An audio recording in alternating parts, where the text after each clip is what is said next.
Topic আলোচনা করব, যে টপিকটার নাম হলো NAM অর্থাৎ নাম অর্থাৎ নন অ্যালাইন মুভমেন্ট। এই যে নাম অ্যাকচুয়ালি কেন তৈরি করা হয়েছে, মনে রাখবে যখন আমাদের পৃথিবীতে কোল্ড ওয়ারের পরিস্থিতি তৈরি হয়েছিল, তো সেই কোল্ড ওয়ারে অর্থাৎ উন্নয়নশীল দেশগুলোকে এগিয়ে নিয়ে যাওয়ার লক্ষ্যে আমরা এই অর্গানাইজেশনটাকে তৈরি করেছিলাম। এটাই ছিল মেন উদ্দেশ্য।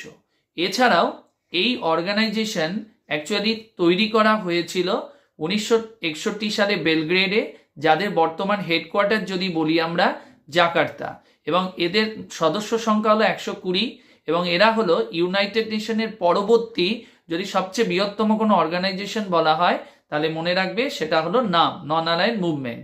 তো সেই নাম সংগঠনেরই এবছরের যে মিটিং কোথায় হয়েছে, উগান্ডার কাম্পালা বলে একটি জায়গা, 15 থেকে 20 জানুয়ারিতে এটা অনুষ্ঠিত হয়। আর এবছরের চেয়ারম্যানশিপ কে আছে, উগান্ডা।